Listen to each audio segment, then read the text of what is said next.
Seamus, I like the hair. Thank you. It's a DIY job, but I had to get to it. Yep, I know what you mean.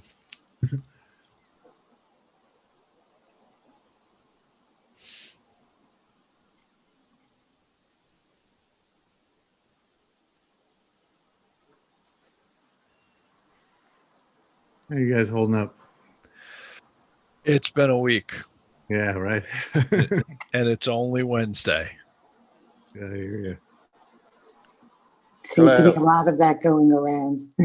Can I get a sound check here, please? I can hear you just fine, Andrew. Yep, sounds good to me too. Yeah, I hear you. Supposed to do 1, 2 check like you're at the mic. Open mic night. Check, check. Martin, is that purple hair you have? It is. What's that? I've actually had it since Easter, but you guys haven't noticed. I didn't think it was purple last time I saw you. I thought it was a It's different been color. purple since Easter. But yeah, I have a goddaughter who is cooped up down in Virginia, and I dyed it, for Easter just to surprise her and stuff. And everybody's liked it so far, so I've kept it. It's more pronounced than it's been in the past. Well, I'm under a brighter light too. I Just think lighting. Yeah, I'm sitting in a different location. But. Cool. Look like Elvis Fun. Costello. Brian and I are boring. We never really change our hair. No, very consistent.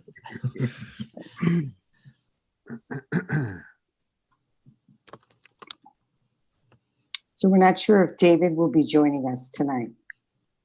No, he's not, right, Thomas? He said if he did join at all, he would join only briefly. He injured himself in his garden and is in some pain and can't really focus on an evening meeting. I think we all understand that. Yep.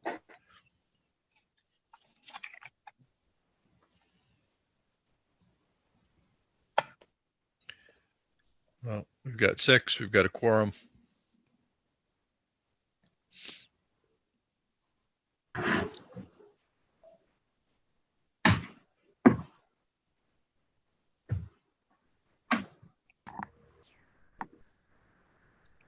Maybe they're updating their Zoom app.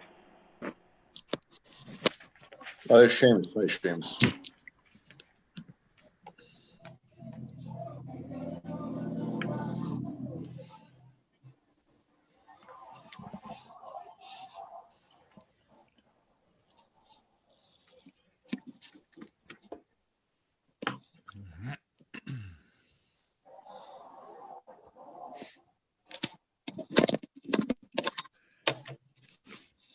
Andrew, I like your light fixture.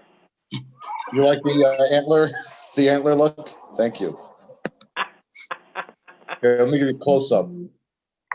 Is it real? No, it's actually fake. Yeah, it's pretty cool. How many points? Those are elk. Those are small elk, but it goes with my outdoor motif. As you can see, there's a pheasant in the background. You belong to Ducks Unlimited? I've done at times I have, but that's an excellent organization. It sure is. I like it. I like ducks. You know what they say about ducks? They're the happiest bird in the barnyard. Go to be a duck. All in a row.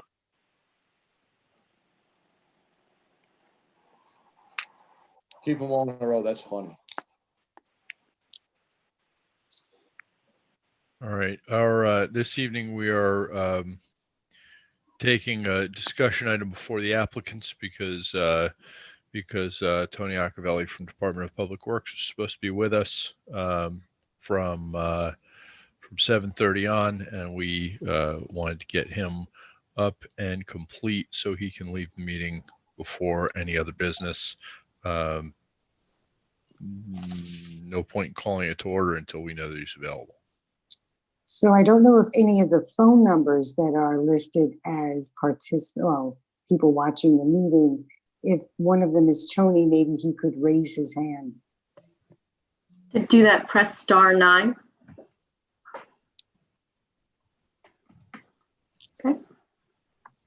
It's been unmuted. I'm unmuted. This is Tony.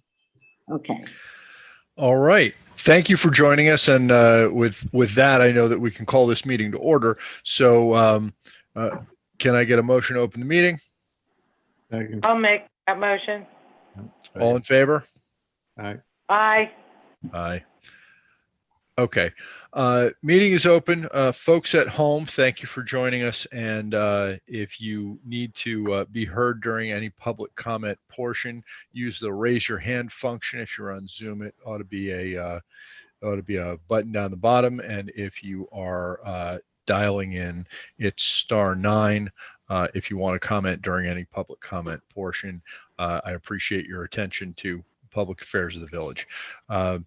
The first item I'm going to call is the discussion item 2A on the agenda for the Department of Public Works and sensitive area process. Mr. Accavelli, I heard you on the phone.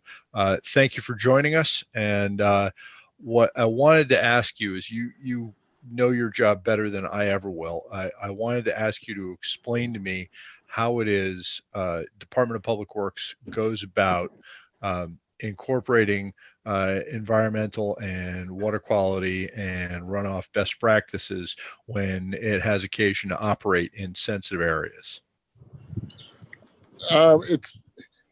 We do everything that we're supposed to do legally. We try to. We don't work in areas in the rivers or near the rivers as often as people think we do. The only thing we normally do is just remove, any trees that fall into the river so that there's no flooding conditions, any log branches. The Jefferson Avenue parking lot, we clear that every year. All we do is take the old bamboo out of there, so that it's easier to get through when we're trying to do the weed whacking and cleaning up of the lot. Okay. Well, let me ask you this way. When you know that there's a job, like you said, annually, there's some clearing at the Jefferson Avenue parking lot. When you know there's a job that is going to put the work close to a sensitive area like the river, whose job is it to think about whether that's going to have an environmental impact and if there are any best practices that ought to be involved, that ought to be followed? It would normally be one of the foremans that are out there doing the work, and clearing the dead bamboo that was on top. We didn't go down the side of the bank of the river, so we weren't doing anything near the river, just the top of the bank and the parking lot side. Okay. And so when you have a job, for example, and I don't want to harp on a particular example, I'm more interested in talking about the process than one job. But so to use that as an example, when you know you're going to be using, when you know you're going to be like at the Jefferson Avenue parking lot, which is not down on the bank but near the river, and you're going to be using heavy equipment. Do the foreman have any guidelines for considering whether there's going to be exposed soil when they're done? If you use tracks, for example, you might chew it up and leave exposed soil that could cause runoff into the river. Is that a thing that they think about ahead of time, or did you see what happens? No, because we don't normally. I know what the pictures were trying to show. But we were not digging up on the bank of the parking lot. We were just removing the debris and loading it with the loader, as we do every year, except for we used a small little loader because there's always cars parked there. We have to take parking away to do this. This year, because of the pandemic, we didn't have to remove any cars. A lot have been empty for 3 months now. So we brought in the regular machine that we go in and we get the job done in a couple of days and we're out of there because of the no parking. But we weren't digging up on the bank. We just removed the debris. That's all we did. Weren't trees also removed? Dead trees, yes. There were, I think, 5 dead trees. that were removed on the easterly side of the parking lot. Right, they were dead, but they needed to be cut down. Well, actually, there were two of them were laying down. The other two were laying in the trees that were live. They were holding them up. That's right along the bank of the river, correct? On the top of the bank, yes. All right. Tony, can I ask you a couple questions? Sure. Does the village have a brush hog in the inventory? A brush hog? Yeah, like a heavy duty mower? We do, yes. In the future, can you mow down that bamboo rather than rip it out? The reason being is that when there's exposed bare soil, it tends to be more prone to erosion than when there's a root system there. So can mowing be a form of control? And if bamboo has to be tall to survive, in my experience, if you continue to mow it, it can't survive, and you get more native grasses that come up that are more amenable to mowing. Could that be an alternative? It could be, but it's a alternative that doesn't work during the regular year because of all the cars that are parked there. We have to take parking away for a couple of days just to clear the bamboo, the old bamboo. The new bamboo, as we're talking, it's 4 feet high right now. The Okay. bank is completely bamboo. We don't go to the root system. We just take the dead stalks. That's all we do. And there's piles of it. There's a lot of it. Okay. In the future, when you take out the bamboo, can you seed it with some kind of rye or some kind of fast growing grass instead? Yes, and actually we did that this year. Oh, good. We seeded it. It took growth, got up to about 3-4 inches, and then the bamboo just overtook it.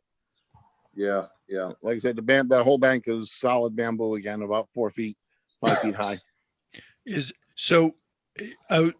I wanted to sort of have the conversation about process. You said that it's the foremen who are supposed to do the thinking about, what they should and shouldn't be doing out on the job.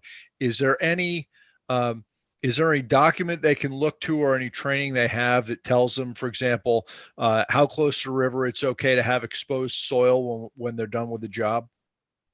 We don't have any document, but I can probably get them if needed. Again, we don't work next to do any kind of work on the riverside of the banks. We just remove debris. That's all we do. We don't do any digging, trenching, anything. Sure, but whether there's increased erosion kind of depends in part. Even if you're just removing debris, if you're rolling equipment close to the bank, even if it's not down on the bank, sometimes that's going to leave a greater possibility for erosion. Fair to say? Yes. Okay. All right. So what I'm asking is there anything that your foreman have to look to that says, if I'm going to be this close or if I'm going to be under these conditions, this is what I have to do to make sure that there's no exposed soil, or if there is some, here's when I know I have to use hay bales. Is there something they can look to that tells them that, or do they just have to sort of figure that out by ear? Again, like I said, we don't work on the slope of the bank in the river. We do everything from the top and then to the mainland. So we've never really been in this situation before. Okay.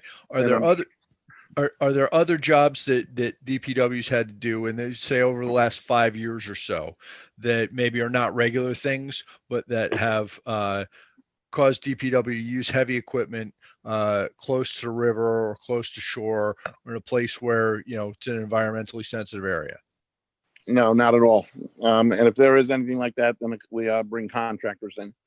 Okay. If DPW finds that there's something that needs to be done in a wetland or marshland environment or a sensitive environmental area, do you do the same thing? You look to contractors to do it instead of trying to handle it in-house? That's correct. Okay. And when you do that, whose job is it to make sure that those contractors understand the best practices for environmental protection for the job they're doing? Normally, if the contract is brought in for something like that, or if we had an engineer, they would do it. Now we have consulting engineers, they would handle that type of a project. Okay, thank you. And so when there are, I think it's fair to say that for having, sort of seen what happened with Jefferson Avenue, there's a chance for some runoff if there's exposed soil, even somewhat up the bank away from the river itself. I think it's fair to say we all learned that this time. Yeah. So, is there anything that you're going to put into place for the work? Any best practice or rule of thumb for the foreman for future work in the Columbus Park area or next to Jefferson Avenue parking lot that prevents exposed soil being left between the bank and the path? I'm apparently you're looking for something, and I will try to come up with something and approach our consulting engineers and see how what they feel and what guidelines we should be following. It'll probably be my best bet. That'd be terrific. And in us doing our job on the commission, it'd be helpful to know what that is. I don't mean to make you hang around late at night any more than necessary, but I'm going to communicate with the village manager about that, just so that we know when you know what you're going to tell your 4 people about that kind of work, just so that we know that it's in place. I don't have any more questions for you, but if there's anything you want to know from me, I'll answer. No, not really. Like I said, we'll come up with some sort of guideline, and I'll talk to the village manager also about working with the consulting engineer to come up with some sort of a little written plan. That's helpful. Thank you for your time. If any of the other commissioners have questions, I don't mean to cut it short. You can go ahead. Yeah, Thank you, Mr. Agavelli. No problem. I wanted to thank you, Tony. Thanks for coming in. Thanks for letting me go first. I appreciate it. Really appreciate your time. Yeah, Okay. Commissioner Burt? Yeah. So is there a way that if they are going to do work on a slope that goes down toward one of our water bodies, that we could get some type of a notification that at least it would be a process, right? So Tony, I think I saw you come in a little late on the discussion, and the discussion we had is if they're actually on the slope, they don't do the job at all. If they're on the slope down to the waterway, they're going to be calling in contractors. They don't want to do work in the slope down to a waterway or in a wetland or in a sensitive environmental area. They make sure a contractor does it, and the contractor is responsible for researching best practices and satisfying everybody they know what they're doing without doing any damage. What Mr.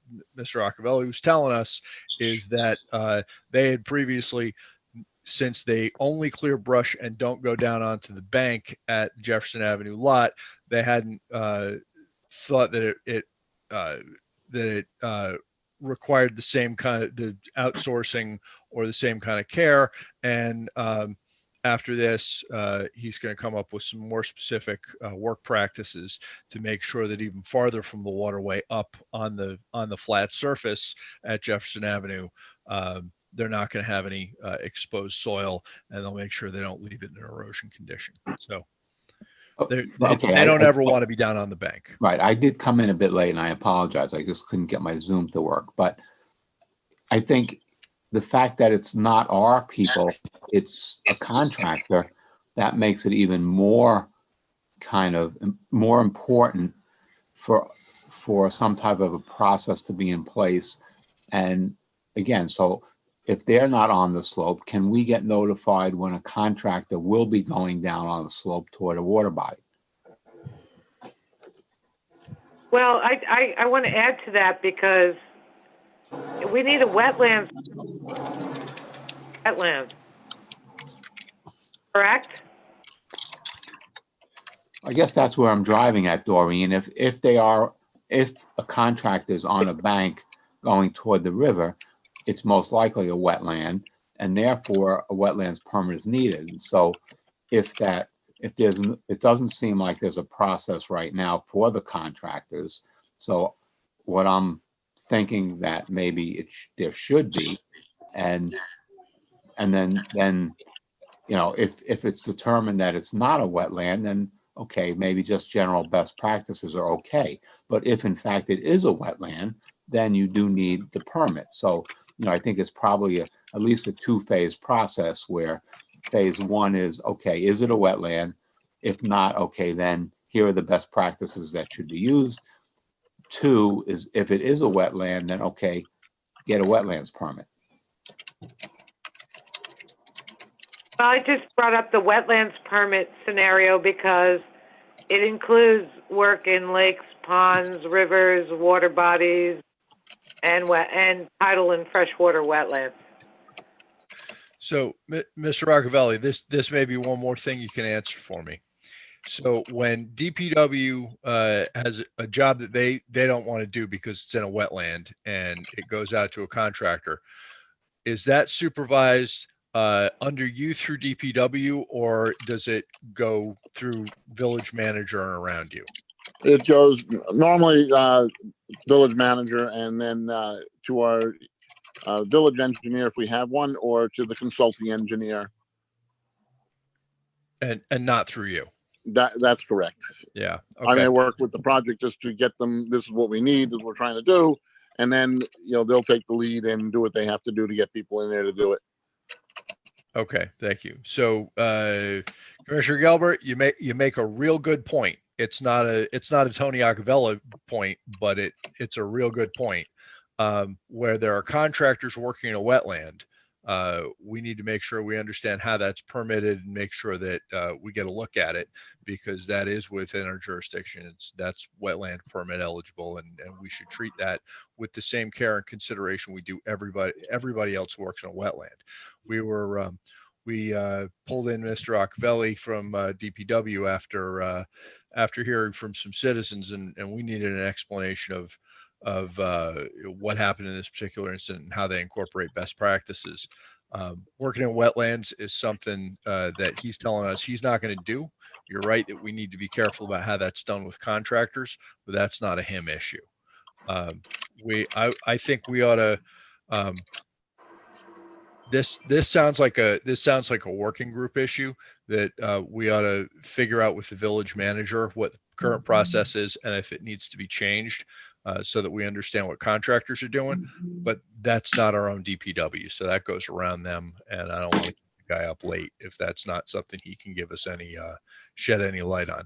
Tony, do you want to Tony Gelber, do you want to take that offline with me early next week? Sure, I don't have a problem with that. The only other thought that I had at the moment was, the citizen kind of complaint. Do we want to open this up to any questions from the public at this time, or at some later date?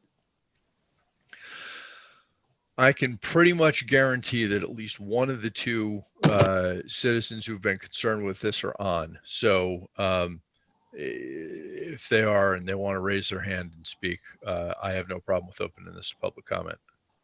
Chairman Burt, before we do that, can I raise another issue when it comes to consistency? Sure. Since outside contractors may well be working in wetlands, I would think that an RFP is done, a request for proposal for the contractor to work in a wetland. Consistency not only is done for projects and so on and so forth, it's done for funding to approve a project.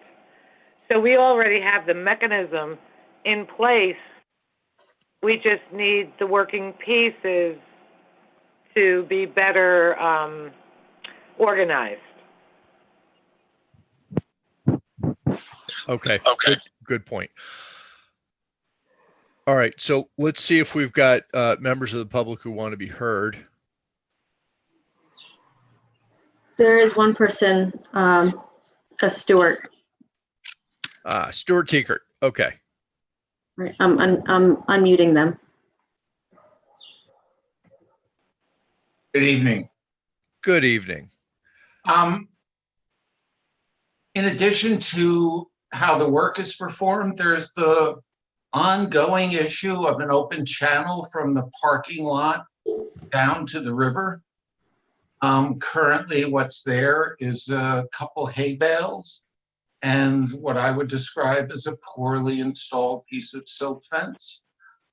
I think truly a long-term solution would be a catch basin with some kind of, basic stormwater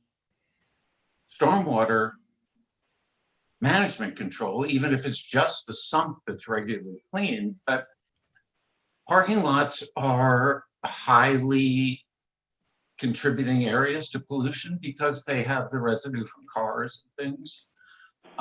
So I think that's the second part of this, is that channel, which I never knew was there, I don't think anybody knew was, kind of exposed, and that's not a good thing for untreated stormwater from a parking lot just to exit into the directly into it.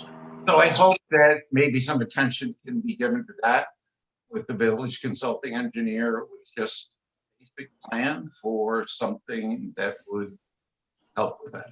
That's all. Thanks. Okay. Mr. Chair, ahead. just to know that we've already got our consulting engineer coming up with a solution, a catch basin being put in that area to take care of it. They're in the midst of drawing up their drawings now. Terrific. I'm glad to hear that. Thank you, Mr. Teekert, for your continued close attention to village affairs. Mr. Roccavelli, I think we can let you go. Thank you for giving us your time this evening. And we appreciate you taking the time to talk to us. No problem. Good night.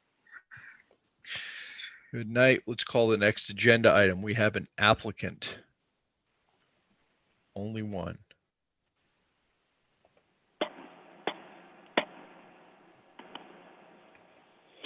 This is 22 Lake Road.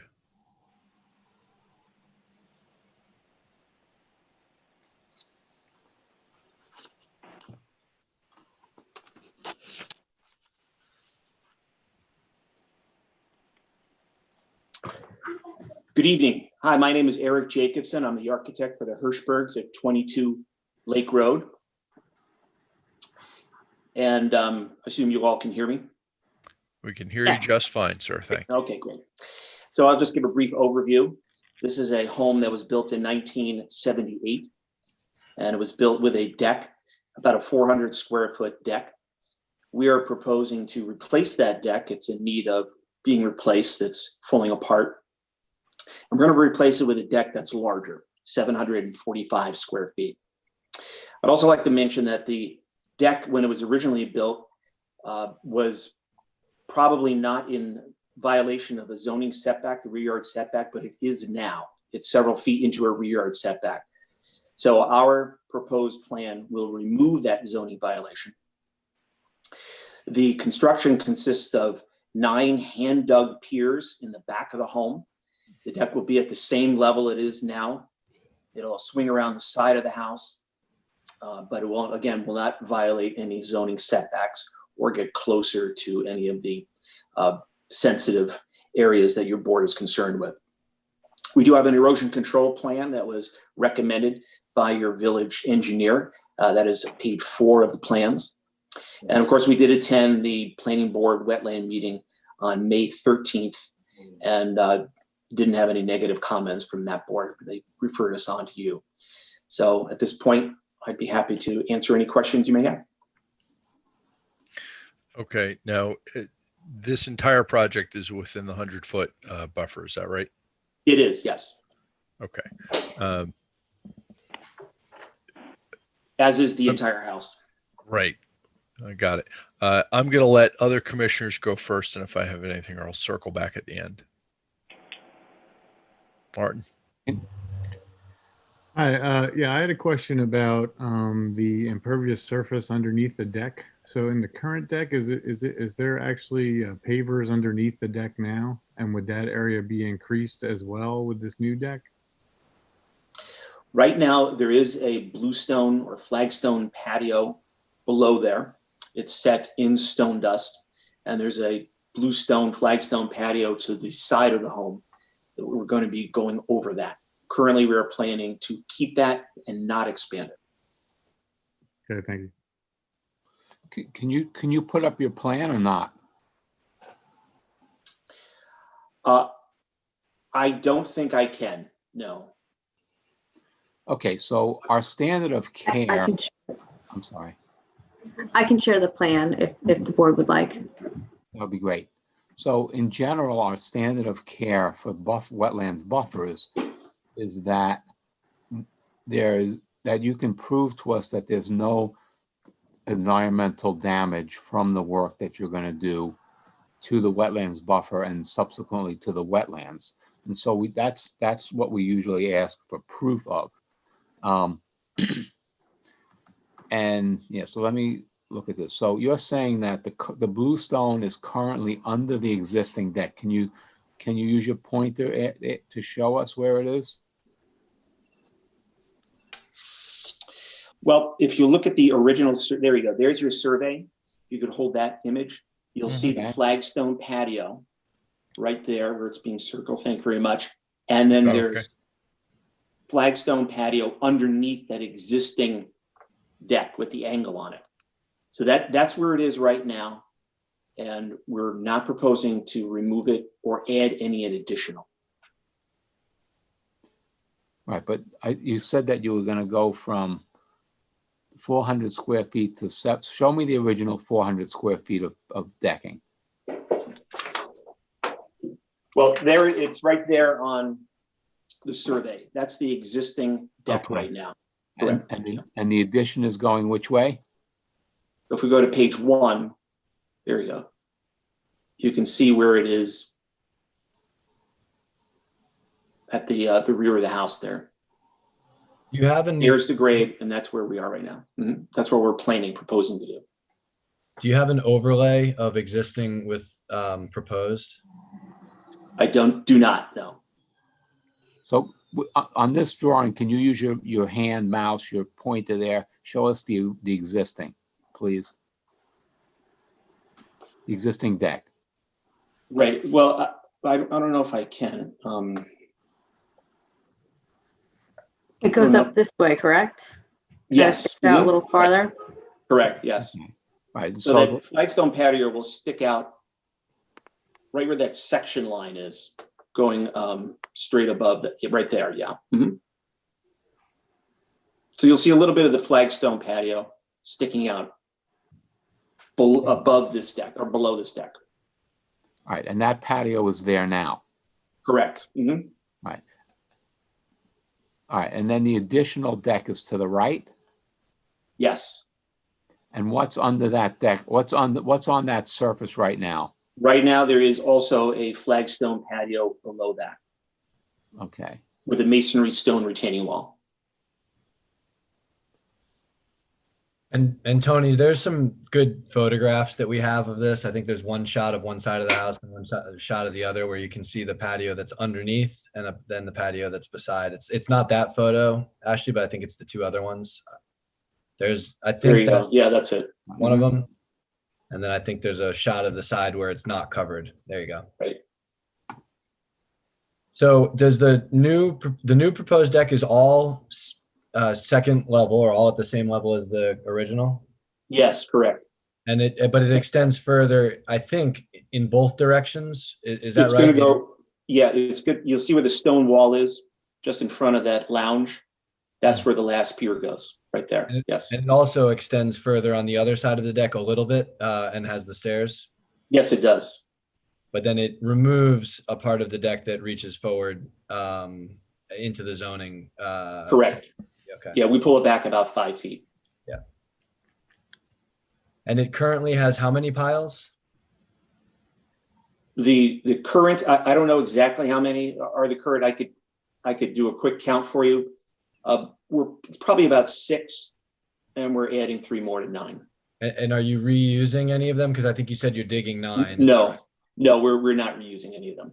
Okay. They're just sonotubes stuck into the ground. We're going to remove them right to the level of the grade, and then we'll put new ones where we need them.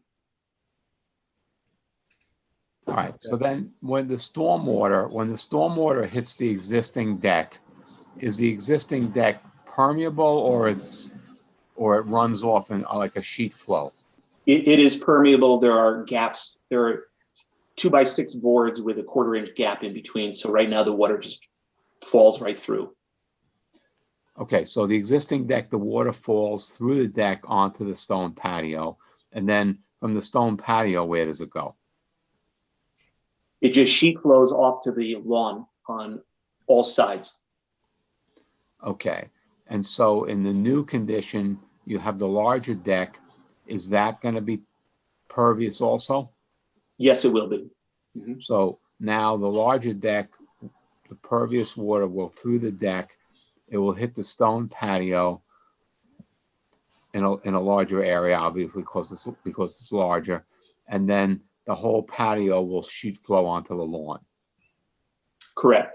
The amount of impervious surface does not change in this project, but of course the coverage of a 2nd-story deck or an elevated deck with gaps in it is an additional area. Okay, so your net impervious surface has no change because right now the water from the existing deck or the rain is falling onto the stone patio. Correct. Okay. While we're on the survey, I have a question. There's an area called clean out. What is it a clean out for? That's a good point. I don't know what that clean out is for. Is the house on septic or is it on sewer? It is on sewer. It could be a clean out for a dry well. I would suspect it's a clean out for a dry well that's there. That would be the only logical place for a dry well to be, catch the storm runoff from the roof. So the decking material is going to be at the stone masonry wall where the flagstone patio is. That's where it ends? Correct, It's yes. not near the clean out. It will not be near the clean out. We'll be a good 20 feet away from the clean out. Okay, just wanted to clarify that. And are the wetlands and adjacent areas flagged in the field? They are not flagged, no. A couple of other questions I have.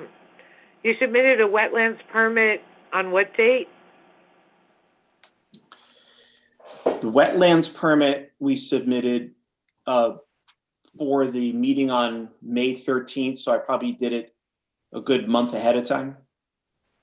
Okay, now that's what I meant. Back So in there April. was a meeting on May 13th with the planning board? Yes. Okay, this is for our commission. For a wetlands permit, the village clerk's office receives and distributes applications.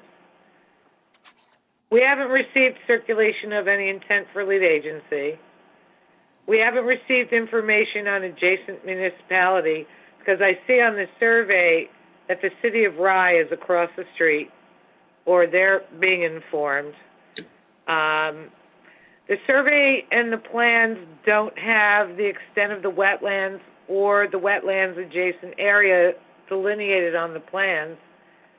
And so far, the CAF checks yes, but the environmental assessment form checks no for the critical environmental areas. And in addition, the short form EAF is very old, and in 2019, the DEC updated all seeker forms, and also you should be using the mapper through the DEC for filling out forms. So we have a little bit of information that we need to get. Okay. And that need to be done. The updated EAF is found within 529 BP EAF Elevation Cert. That's the name of the document with the updated EAF. There's a new, when was that updated? It's within the application, the building permit application. Right? So where's the EAF that was used? The environmental assessment form, which is, that's the old form. The DEC updated all the environmental assessment paperwork in 2019. This is an old form. And applicants are supposed to be using the mapper. New procedure. Green, when you say that it's an old form, is the form expired? So for instance, can you no longer use it? Yes, the DEC updated all forms in 2019. Right, but so for instance, I used to work in immigration, and when they would update the forms, the old form was acceptable for a certain length of time. So I was just curious whether it's something where the old form is expired and you shouldn't be using it at all, or if there's some leeway with the older form. Well, they've changed some of the questions. I can't answer that. Maybe you can find out from the DEC. Yeah. But in addition, there's a format for doing this online so that there's a mapper generated of information that needs more investigation.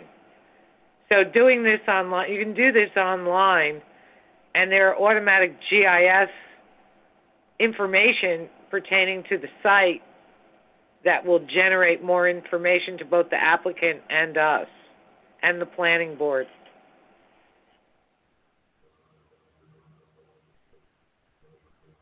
So my quick answer is I haven't contacted the DEC to find out if an old form is okay to use. Also, I did have one other note, and perhaps I missed something because I ran to get a drink of water quickly, but this is supposed to be or I believe it was typed as a type 2, so there wouldn't be a circulation for lead agency. Correct. Oh, in that case, an EAF would not be required. Mm-hmm. Okay, but it's still in an critical environmental area, and whatever. But how is this wetlands permit information circulated per our code? I'm sorry, what was the question? What was? When you file for a wetlands permit, according to our code, it's received by the village clerk, who circulates it among all village and outside agencies. I know this is only for a deck. However, different agencies have different agency jurisdictions. Mm-hmm. What's missing here is the wetlands aren't flagged in the field, and they're not delineated on the survey or the plans.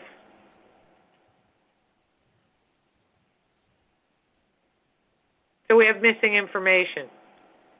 But again, when wetlands applications are sent to the village, our code says they're sent to the village clerk's office to, with the planning board, determine whether the application is complete or not.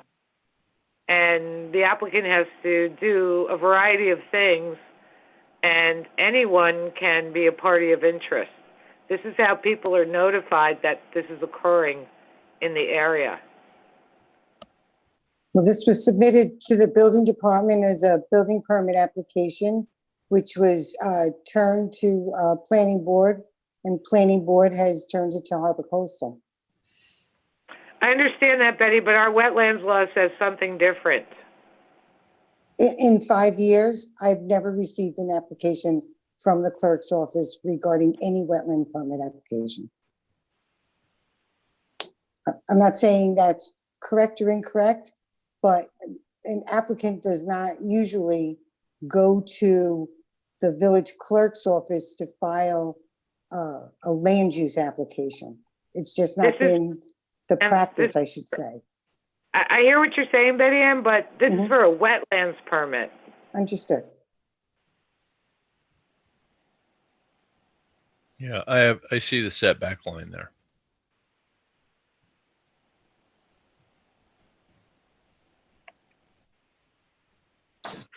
Getting back to the deck. The entire house is within the 100-foot setback. Right. Sorry, Tony, I cut you off. I'm sorry. No, the deck material currently is made of what? The deck material is pressure treated decking and framing. The proposed will be a composite decking, such as a Trex product with pressure treated joist framing.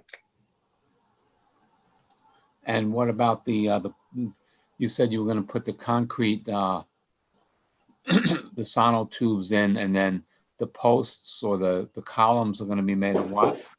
Yeah, and then the columns are 6x6 pressure treated, and they'll be, of course, fastened with post base and cap base to the framing above and the concrete piers below. So they'll be 6x6 pressure treated. Mm-hmm. Thank you.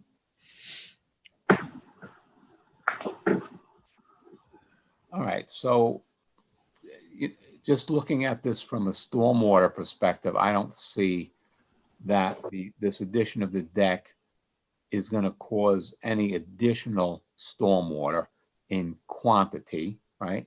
So then the question is the quality going to change? It looks like there's less. It looks like if the composite material is is more environmentally friendly and there'll be less treated lumber, that would be a good thing.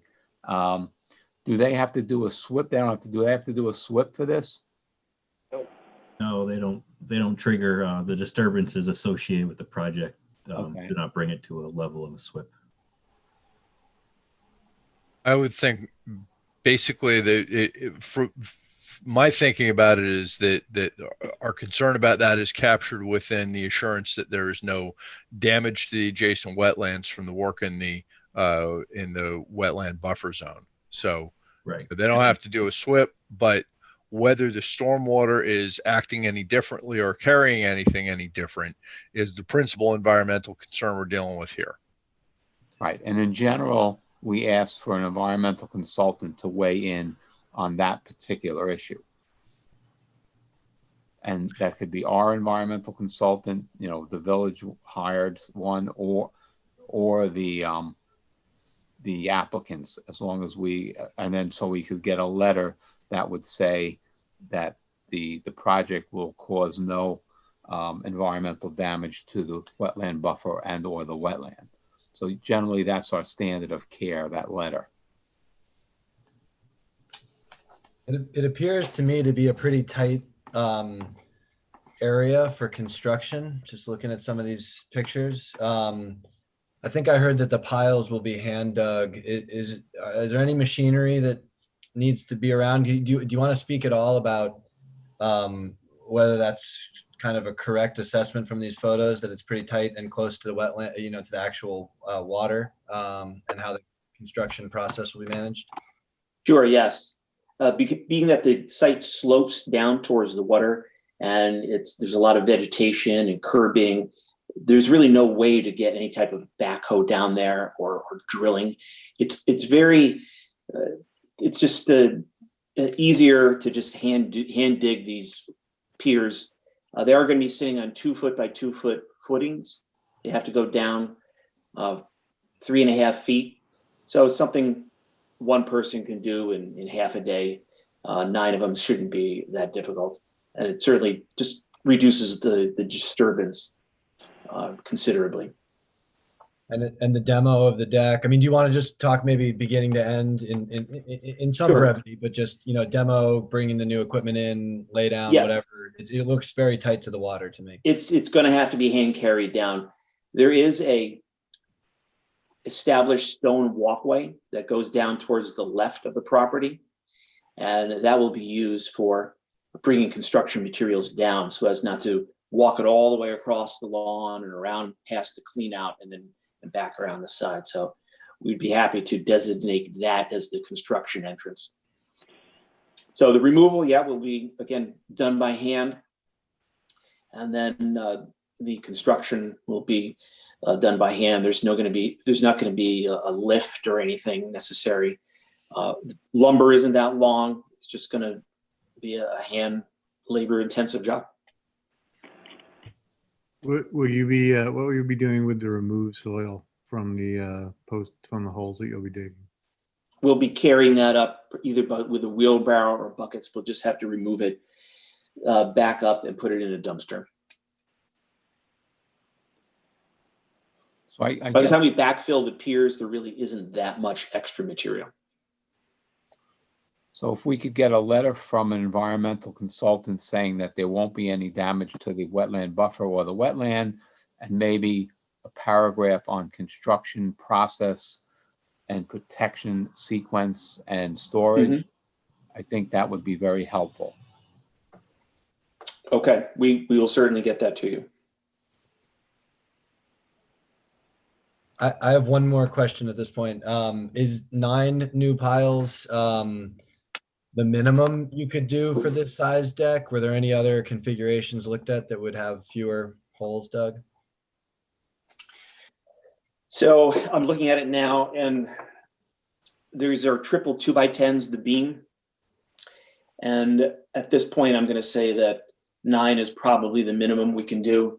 I might be able to eliminate 1, but we'd like some type of consistency. I know the Architectural Review Board is going to weigh in on this, and a 9-foot span creates symmetry around the perimeter that it seems like it's you know, a good way to do it for looks from the outside. If I went with larger spans, I'd probably have to use some type of steel inside the wood in order to carry the span. Thank you. I have one last thing too. So along with what Tony Gelber suggested, could we also have some sort of, I guess, wording or documentation that attests to the fact that the impervious surface will not be increased because it's not documented anywhere? We'd be happy to provide that too, the exact square footage of the existing impervious surface in terms of the flagstone patio, and the fact that we're not going to increase it. Thank you. All right. I have nothing further. So I was looking, I know that there is a CAF expanded, thing that the applicant submitted on our CAF for each policy that might come into play here, but I can't find it on our agenda.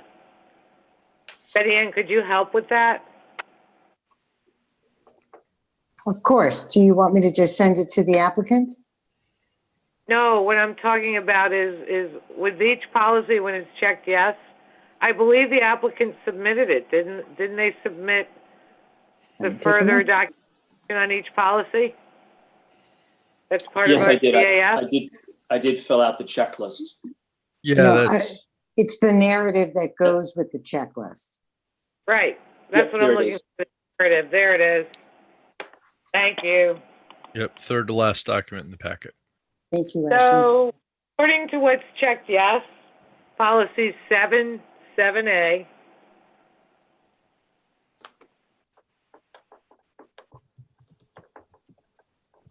what soil erosion controls are you installing and maintaining? We are putting in a silt fence around the perimeter of construction. So page 4 of the architectural plans show those details. Okay. Policy 7A, this proposed action will not affect the habitats of local wildlife. Can you be certain? In what way does it not affect them? Well, we have an existing deck. We're just expanding it. I can't see that we're taking away any habitat from the local wildlife. It's an area we're building is already a lawn area. We're building over that. I can't be certain of that, but I have a high likelihood that we're not affecting the local wildlife. Policy 8, no hazardous waste or pollutants will be introduced. You're using concrete footings, correct? Yes, yes. In a wetlands buffer. Policy 11. The proposed elevated wood deck is 24.68 above mean high tide. There is no danger from flooding or erosion. That's correct. You have an elevation certificate for the house. 12 is correct. 17 is the next policy.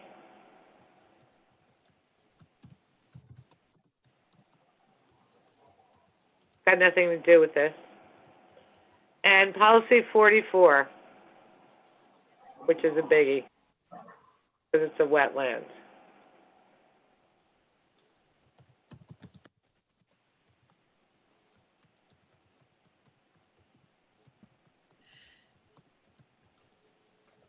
How is it preserving and protecting the wetlands in that area? Well, because we're surrounding it with the erosion controls and maintaining it during construction, we're going to minimize the impact to that area. That's while construction is happening. What about the future? Well, I'm sure that as part of our bond that we're going to have to be required to submit, the erosion controls usually are maintained until well after the construction, until there's been like several mowings of the grass to make sure that there's no erosion. What I'm trying to get at is there is some impervious surface underneath the deck, and the deck is expanding. And potentially, how do we, can something be done to minimize the runoff that already exists, but you're expanding it in square footage around the exterior of the house? Like maybe low plantings of something?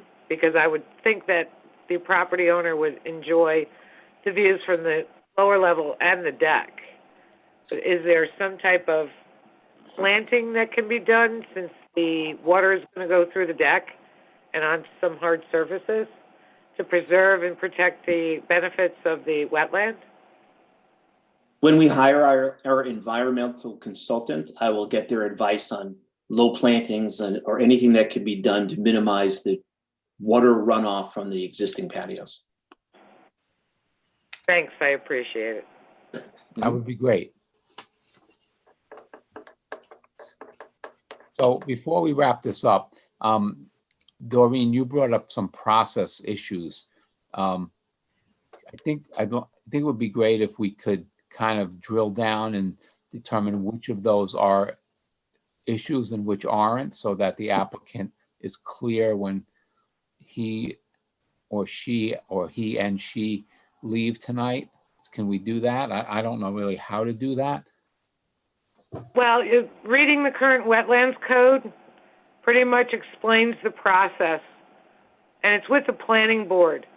But as far as our board is concerned, since policy 44 is a biggie, it sort of goes together. But it's basically the applicant submits an application, any applicant, for wetlands permitting to the village clerk's office, because there's a responsibility in this particular permit, since it borders the city of Rye, to at least notify adjacent, owners, which is anyone in the city of Rye across the street.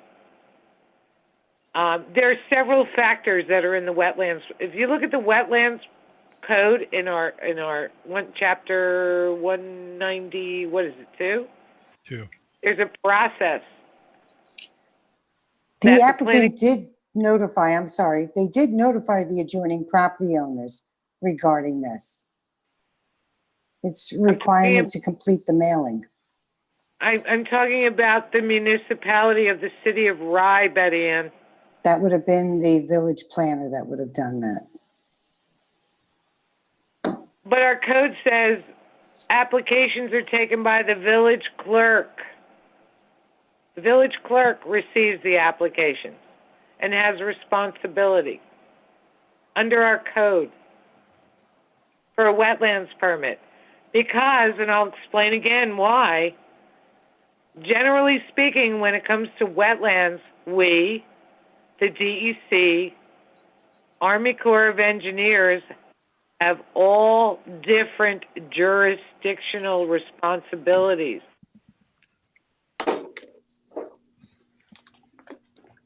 And I'm not too sure that, I'm not going to make a crisis out of a deck.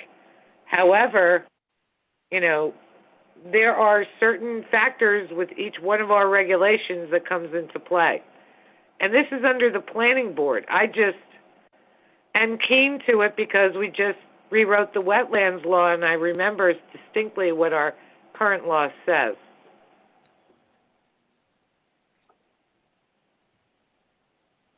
All right, so what are we saying? That the village should be, that our village should be notifying Rye?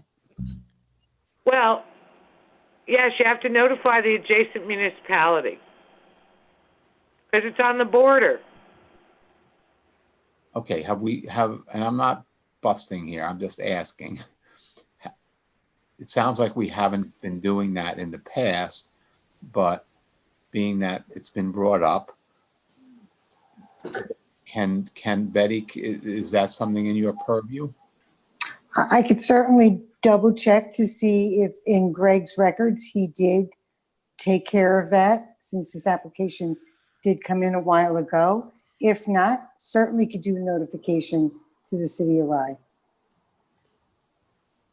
All right, Christy, I'm just curious, where's your head at? So we've got this notification. So Doreen's bringing up a couple of points here. One is this notification. Our law. That's our law. Of the village. So Betty can look into that. And then the other kind of is the, the circulation of this project and really all projects among different agencies. And that is part of the LWP. I mean, that was one of the primary reasons for that Coastal Waters Act, so that everybody gets to look at projects. So I think we've been trying to tighten up this process for quite a while now. So my question here is there any paperwork that needs to be filled out that would go to, say, DEC or Army Corps of Engineers or DOS? Because on some of them, sometimes when they're asking for a permit, that they have to go through that process. In this case, I'm asking, what's the process? Do they comply? Have to comply with that? How do they have to comply with it? I think I'm a little bit confused. There's the factor of the village clerk treasurer. So first of all, just a point, and I know you all understand this, but the wetlands permit is truly the planning board's jurisdiction. I understand that HCCM has, some ability to opine on the wetlands permit because of consistency and the like, and the LWRP, but just, keep in mind that this is really a planning board issue.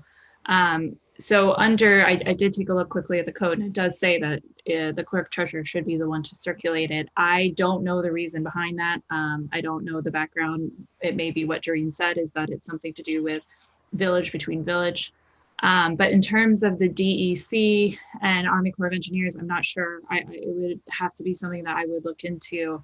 I don't know the answer to that off the top of my head. All right, so then I would suggest, and Chair, you can weigh in on this, I think, is that as long as Christy agrees that Betty Ann can notify the village, the Rye, and then Christy, if I know you have to get permission to do kind of research, but what is the process here, so that we all know for this application and going forward, what's the right process here? And once you find Tony, it's filing a joint application. Okay. If you go to the DEC and Army Corps of Engineers website, for any work occurring in wetlands, water bodies, so on and so forth. This is in the adjacent area, I believe, though. This isn't in a wetlands or a water body. This is in the 100-foot buffer. Right. So what I'm saying, what I'm asking is that we get clarification from Christie on what the process is here so that the applicant can get the information that they need so that they're told, yes, you have to do this, or no, you don't have to do this. So that's where my head's at. So Chair, Can I ask a question there? I think that Ashley, do you have anything to say about this? I think it might be in your realm as well, or your wheelhouse. And same with Eric, the engineer. I'm not sure if they're better able to answer this. I don't believe that an Army Corps of Engineer permit would be required for this. I think it's outside of their jurisdiction. I would need to check on where the DEC's boundary is, but I think it may be out of their buffer as well. Well, it's easy to get in touch with the DEC for a jurisdictional determination. There's no fee, no cost, so on and so forth. And it goes by the 1975 tidal wetlands map. So Yep. I've wanted to say that I don't believe, or I do believe something falls within, but I never say that because I've often been wrong. And also the other point about Betty Ann, speaking with the clerk treasurer and circulating that application, again, because I think it's truly planning board's jurisdiction. We do have a meeting next Wednesday. I think it would be a good idea if this is just quickly discussed at the meeting and the planning board confirms. I know that ultimately jurisdiction will circle back with HCCM, but it just might be a good idea since again, it's within their jurisdiction right now. Okay, this is more an issue of process than an issue of this particular application. I don't think any of us really believe that there's a Army Corps of Engineers or DOE issue here. This is about how we deal with wetlands and wetlands buffer applications. Okay. I would just add one more thing to that point is that as this is a type 2 action under seeker, DEC, if a permit is required, would typically do an uncoordinated review and would issue their permits independent of anything that the village issues.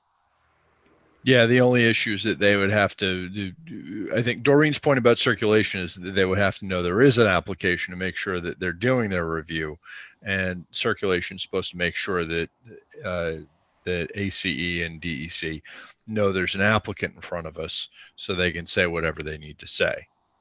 And it would be great for the applicant because if they find out down the road, and not this particular applicant, that a permit is needed from another agency, they're outside of the law, and we all look at the application together.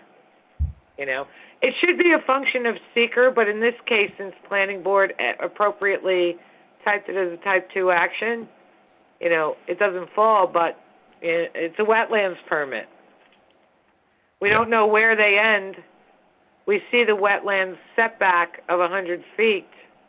I don't know what that's the basis of, how that basis of delineation occurred.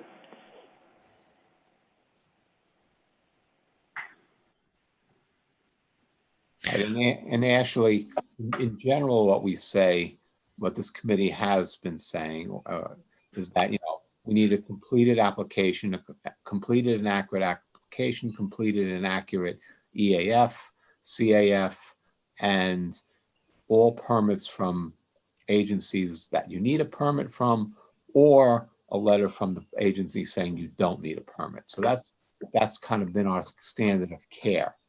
And so I'm just saying, okay, if we don't need these permits, then fine, we don't need them. But how do we know we don't need them? I mean, I don't know. Our permit also requires, even though we do not permit this, that the wetlands be delineated and flagged in the field.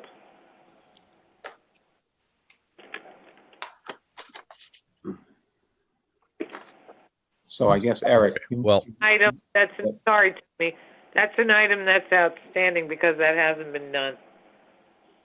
all right. So, Mr. Chair, it seems to me that we're asking the applicant to delineate and flag the wetlands, to get an environmental consultant to weigh in on no damage to the wetland buffer and or wetlands from stormwater, a little short construction sequencing documents that shows the protection and care we're going to be taken during construction. And then I don't know how to deal with these. Do we need letters from these agencies that we don't need a permit? I don't know how to deal with that. Well, if it's in their jurisdiction, if it's not in their jurisdiction, no jurisdiction emails have been sent on other applications before. From the DEC. Say that again, Doreen. Sorry about that, Tony. We have received emails from the DEC when they do a jurisdictional determination that it's not within their jurisdiction, which means the applicant doesn't need a permit because it's not covered by their jurisdiction rules and regulations and laws. Right. We have absolutely received that. We've also had problems getting letters from ACE, as you well remember. Yes. Right. So should we ask the applicant to get a letter from DEC? And that will suffice for this application? I think the easiest thing for the applicant to do, although maybe it is or not necessary, is ask the DEC, get in touch with the regional permit administrator at DEC Region 3, and ask if the DEC has jurisdiction on a simple deck on this property. And what they have plans. All they have to do is submit this information with the address. And I don't know how busy the DEC is, but I just don't know where the wetlands begin or end on this property. Well, okay, so they're going to deal with the wetlands beginning and ending, and they'll do that, I expect, with the same environmental consultant that they get their environmental opinion from. In terms of sending them to ACE, DEC is usually pretty good in my recollection, but ACE may be difficult. I don't think any of us actually believes that there's an ACE issue here. I don't want to tell the applicant that they need that and then find ourselves at the next meeting saying, well, you got to wait for it, even if it takes them a few months to get back to you. Because if we lay down the marker that we need to hear from ACE that they have no jurisdiction here, we got to live with that. And I think we all think that they don't. Yeah, that sounds reasonable because we've had very responsive responses from DEC and not from Army Corps. So I think that if it was my vote, I'd say, okay, do the things we mentioned before, get a letter from DEC saying they don't have jurisdictional authority, and a wetlands delineation where the wetland begins and ends on the property. Said that. Okay, applicant. Thank you, folks. Very helpful. Applicant, so you got real clear guidance, I think, that you're going to need an environmental opinion, that the work in the buffer is not going to have any adverse environmental impact to the wetlands. You're also going to need to make sure that you've got the wetlands correctly delineated. They're supposed to be flagged in the field. Certainly we need them delineated so that we know that we've got a basis for the 100-foot setback that's there. We know it's all within it anyway, but we want to make sure we know where it ends. And the same environmental person ought to be able to do that for you. You need to explain through your next submission that there is no increase in impervious area and any effect on water runoff as part of the increased deck area, any increased any environmental effect from the digging of the piers, whether it's possible to go with fewer piers or whether you need to go with the 9 piers you've got. I think you got good guidance on what we want to see next time. We are not going to tell you have to deal with ACE because we all think you don't need it and it may not be responsive, but you should get DEC to tell you that they don't have jurisdiction here. Okay. And we want very good. I've got it. Thank you very much. I took notes. Construction sequencing, protection. And thank you, Tony. Construction sequence. Okay. I got that too. Sure. Okay, great. Thank you. And as to our own process for circulating, that's probably an offline issue that we can. I'll do on a call with staff when we're not taking up everybody's time late at night. Okay, that's our last application for the night, and we have some discussion items. On the outfall jetty, we're in communication with the county, and that's probably all we need to say about that. On the wetlands law, so Doreen, you've had an extended discussion this evening about the old wetlands law and circulation requirements. I hadn't thought about that issue, and to make sure that we are happy with where we are both on the notice and on this, I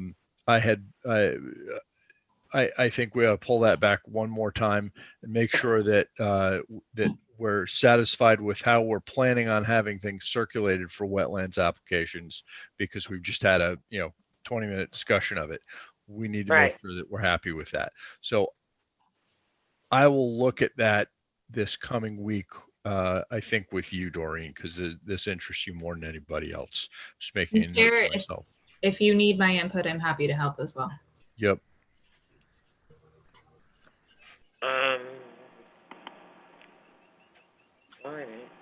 What happened?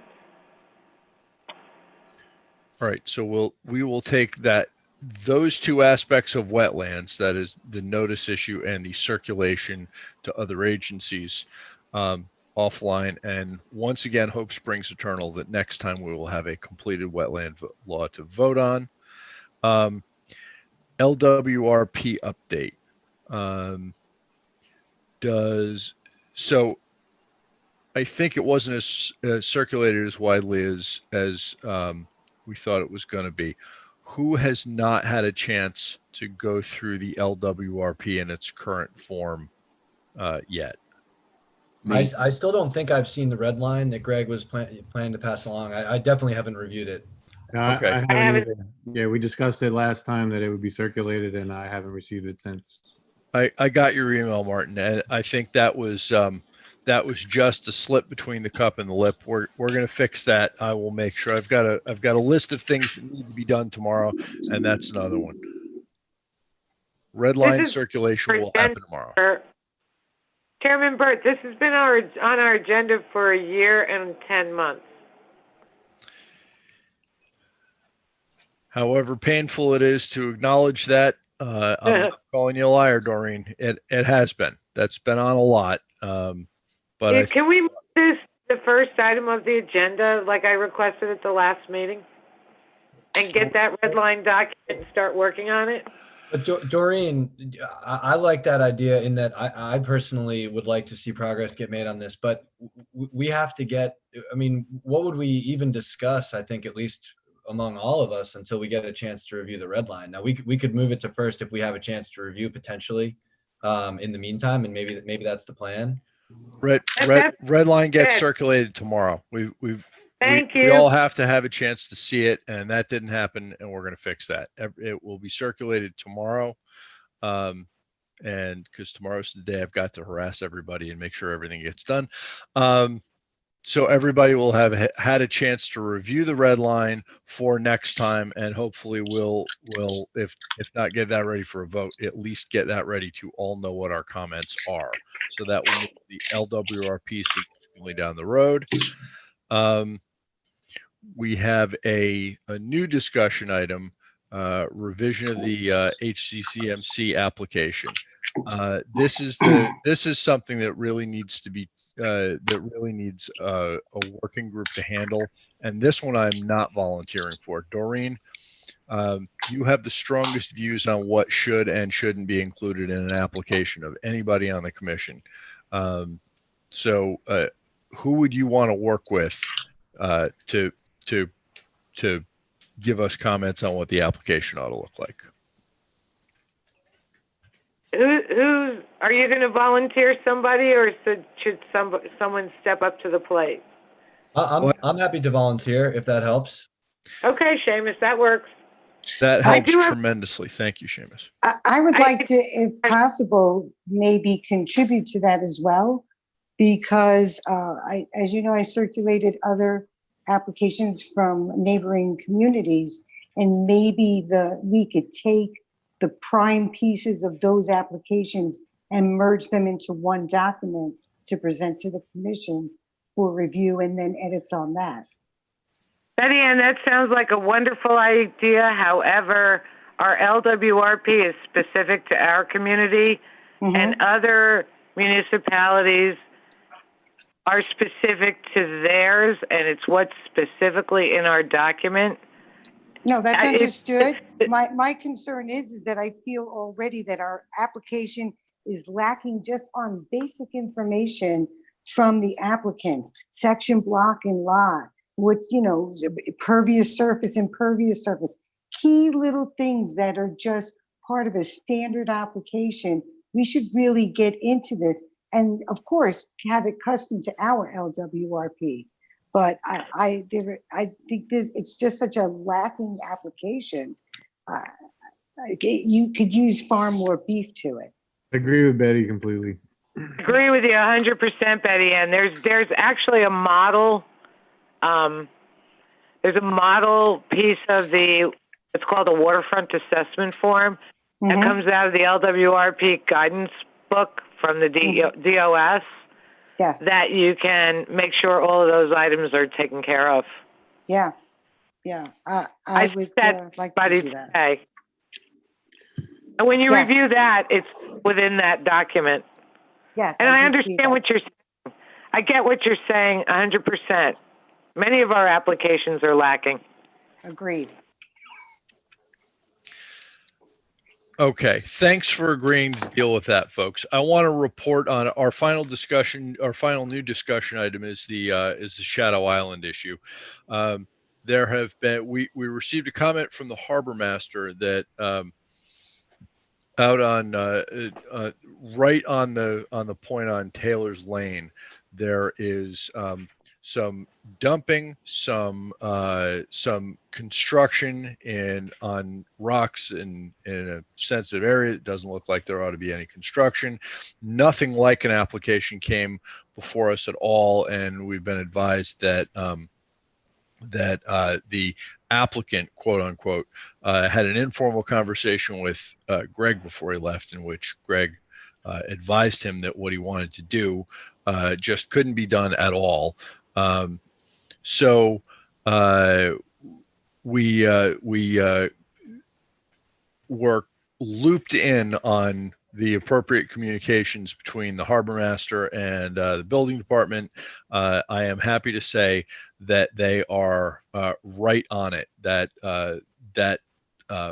landowner has been visited and cited somewhat extensively for the posting of signs and some dumping and several other things. There are a number of open items, and those are in process. But if there are any citizen complaints or citizens that notice that there appears to be work that hasn't been that doesn't look proper, it's because it's not, and that's actively being pursued by the staff.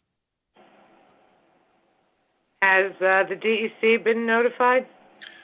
Yeah, we were looped into the communications between the harbor master and the village about making sure that the DEC knew about it, and I am advised that the DEC does know about it. I am sure they will. I'm sure they will address that with all due seriousness. It's really the sort of thing that absolutely just can't be done. There's there's people just there's a person just putting up stuff and dumping stuff in the harbor. It's improper, and it's going to be stopped. Sounds great. It's nice to see things going as they should, and our village employees were right on that one. Thank you to our harbor master and the building department and the code enforcer. I second that.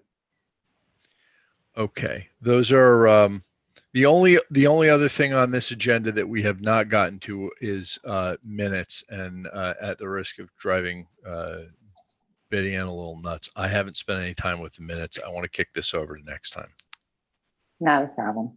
These are detailed minutes. If I'm going to vote on them, I like to have actually read them pretty carefully. So I think we have run our agenda items. Unless anybody has another issue that we should discuss. Motion to close the meeting. Second. World record.